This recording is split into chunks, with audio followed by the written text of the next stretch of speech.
At the end of the day, I'm going to be drafted. I'm going to be in a situation where I can thrive in an environment where, hopefully the fan base loves me and I get a chance to kind of display my talents. It's not where you go, it's what you do when you get there. So, you could be the first pick in the draft and be a bust, or you could be the last pick and be successful. So I'm just more focused on, what I do when I get there.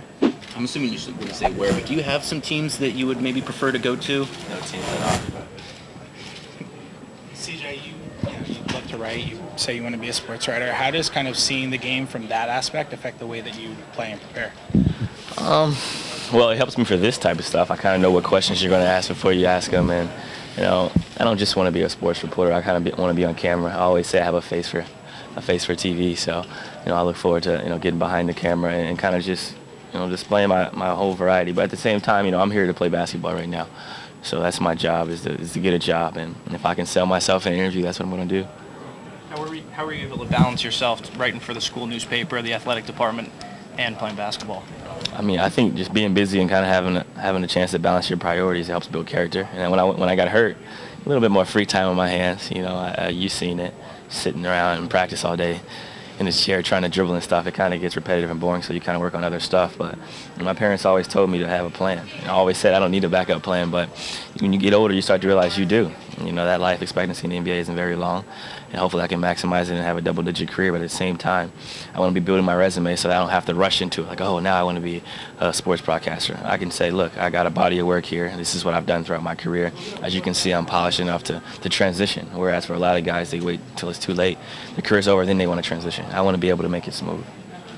You talked a little bit about like some of the support you got from the Lehigh community. Can you talk a little bit about like what some of your teammates have been able to support you? Like now that you're an alumni, how they've supported you and how you can support like your teammates now, like your past teammates. Teammates have done a great job. I was with Gabe last night. Anthony DeRazio, Z was out, so it's good to kind of get the bond with them. Adam Heineck is another alumni that we were with, so we got to go out to dinner and stuff, kind of talk things over. And then just everybody in general, BJ Bailey, Mackie McKnight, I talked to everyone. Holden Griner, I texted him yesterday, so we all keep in touch. And then in terms of how I can give back, I look forward to whatever is necessary, whether I sign with a shoe company or whatever, shoes, hopefully new jerseys, hopefully they're willing to compromise with me a little bit and help us, develop the program more. And I think the biggest thing is giving back.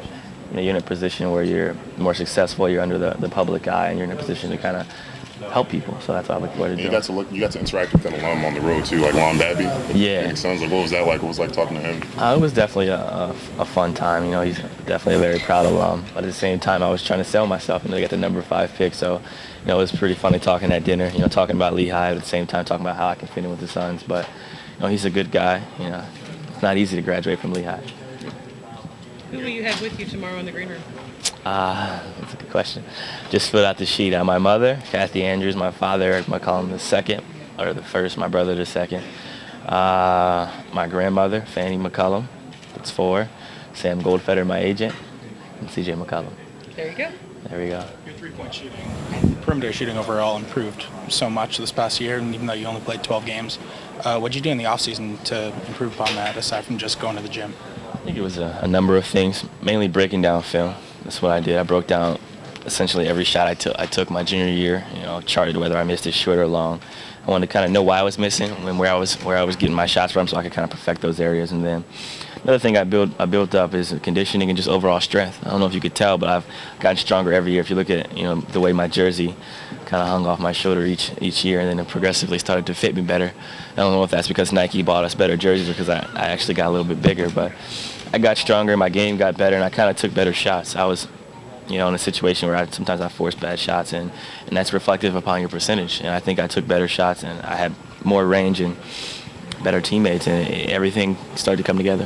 When you say that you looked at your shots and the types of shots you were playing in film, is that something like a synergy type thing, or are you just looking at old game tape? I use synergy, but one of the great things about Lehigh is you got a guy named Ryan Kruger who came from came from the NBA. He was with the Nets, a video coordinator, and then you got Dutch, and you got T.J. Jordan, we got Coach Weiss, who played overseas for 10 years, and then Coach Reed, so along with Coach Ott.